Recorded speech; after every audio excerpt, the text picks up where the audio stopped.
നമസ്കാരം. തൃശൂർ പൂരത്തിന് വെടിക്കെട്ട് സാമഗ്രികൾ നിർമ്മിക്കുന്നിടത്തുണ്ടായ സ്ഫോടനത്തിൽ 3 മരണം സ്ഥിരീകരിച്ചു. അപകടം നടക്കുമ്പോൾ 40ഓളം പേരുണ്ടായിരുന്നു എന്നാണ് ലഭ്യമാകുന്ന വിവരം. ഇതോടെ മരണസംഖ്യ ഇനിയും ഉയർന്നേക്കും. തിരുവമ്പാടി ദേവസ്വം ബോർഡിന് വേണ്ടി വെടിക്കെട്ട് സാമഗ്രികൾ നിർമ്മിക്കുന്ന മുണ്ടത്തിക്കോടാണ് സ്ഫോടനം നടന്നത്. തിരുവമ്പാടി വെടിക്കെട്ട് ലൈസൻസി മുണ്ടത്തിക്കോട് സതീഷിന്റെ വെടിക്കെട്ട് പുരയിലാണ് അപകടം സംഭവിച്ചത്. ഗുരുതരമായി പരിക്കേറ്റ 5 പേരെ തൃശൂർ മെഡിക്കൽ കോളേജ് ആശുപത്രിയിൽ പ്രവേശിപ്പിച്ചിട്ടുണ്ട്. വെടിക്കെട്ടിന്റെ പ്രധാന ചുമതലക്കാരനായ സതീശൻ ഉൾപ്പെടെയുള്ളവർക്കാണ് പൊള്ളലേറ്റത്. ഇപ്പോഴും പടക്ക സാമഗ്രികൾ പൊട്ടിക്കൊണ്ടിരിക്കുകയാണ്. ചെറിയ വഴിയായതിനാൽ ഫയർഫോഴ്സ് സംഘത്തിന് സംഭവസ്ഥലത്തേക്ക് എത്താൻ പ്രയാസം നേരിടുന്നുണ്ട്. തുടർന്ന് സമീപത്തെ മതിൽ തകർത്താണ് ഫയർഫോഴ്സ് സംഘം സ്ഥലത്തെത്തിയത്. വലിയ സ്ഫോടന ശബ്ദം കിലോമീറ്ററുകൾക്കിപ്പുറവും കേട്ടതായി ദൃക്സാക്ഷികൾ പറയുന്നു.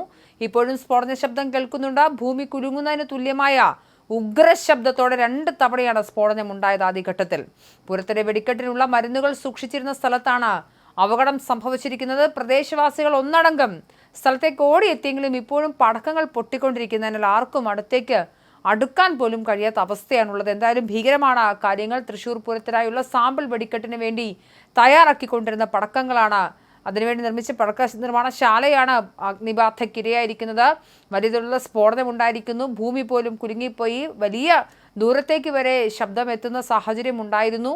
ആളുകൾ ഓടിയെത്തുന്നുണ്ടെങ്കിലും തീ അണയാത്തതും സ്ഫോടനം തുടരുന്നതും രക്ഷാപ്രവർത്തനത്തെ എന്തായാലും ബാധിക്കുന്നുണ്ട്. രക്ഷാപ്രവർത്തനത്തിനായി പോലീസും ഫയർഫോഴ്സും ആംബുലൻസുകളും ഒക്കെ സ്ഥലത്തെത്തിയിട്ടുണ്ടെങ്കിലും തീ അണയ്ക്കാൻ ഇതുവരെയും സാധിച്ചിട്ടില്ല. ഉഗ്ര സ്ഫോടനത്തെ തുടർന്ന് അവശിഷ്ടങ്ങൾ ദൂരേക്ക് തെറിച്ചു വീഴുന്നതിനാൽ ആരെയും ഉള്ളിലേക്ക് കടത്തിവിടുന്നുമില്ല. തീയണച്ചതിന് ശേഷം മാത്രമേ പരിക്കേറ്റവർക്കായി കൂടുതൽ തെരച്ചിൽ നടത്താൻ നിലവിൽ സാധിക്കുകയുള്ളൂ. സ്ഫോടനം നടന്ന സമയത്ത് പടക്കശാലയിൽ ഉണ്ടായിരുന്ന പലരും ഓടി രക്ഷപ്പെട്ടതായി വിവരമുണ്ട്. എങ്കിലും സ്ഫോടനത്തിന്റെ ആഘാതത്തിൽ പലർക്കും ഗുരുതരമായ പരിക്കുകൾ ഏറ്റിട്ടുണ്ട്. നിരവധി ആളുകൾക്ക് ഗുരുതരമായ പൊള്ളലേറ്റിട്ടുണ്ട്. 40ഓളം ജീവനക്കാരാണ് അവിടെ ഉണ്ടായിരുന്നത്. ഇവരെ സംബന്ധിച്ചിടത്തോളം എല്ലാവർക്കും തന്നെ പൊള്ളലേറ്റിട്ടുണ്ട്. മാത്രമല്ല 8ഓളം പേർക്ക് അതിഗുരുതരമായി തുടരുകയാണ് അവരുടെ അവസ്ഥ. സ്ഫോടനം നടന്ന സ്ഥലത്തേക്ക് എത്തുന്നുള്ള വഴി വളരെ ഇടുങ്ങിയതാണ്.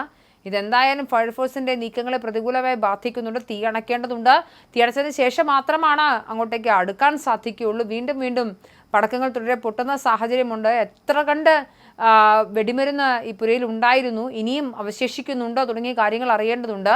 എന്തായാലും ആളുകൾ തടിച്ചുകൂടുന്നൊരു സാഹചര്യമുണ്ട്. ആളുകളെ നീക്കാനായിട്ടും പോലീസും ശ്രമിക്കുന്നുണ്ട്. നിരവധിയായി ആളുകൾ അവിടേക്ക് എത്തുന്നുണ്ട്. ആംബുലൻസുകൾ എത്തുന്നുണ്ട്. എന്തായാലും തീ അണയ്ക്കാതെ കൂടുതൽ കാര്യങ്ങളെക്കുറിച്ച് വ്യക്തമാവില്ല.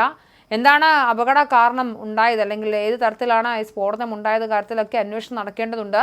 എന്തായാലും സാമ്പിൾ വെടിക്കെട്ടുമായി ബന്ധപ്പെട്ട പടക്കങ്ങളാണ് നിർമ്മിച്ചുകൊണ്ടിരുന്നത്. ഈ ഘട്ടത്തിലാണത് സ്ഫോടനം നടന്നിരിക്കുന്നത്. എന്തായാലും വലിയ സ്ഫോടനമാണ് കേട്ടതെന്ന് ദൃക്സാക്ഷികൾ പറയുന്നു.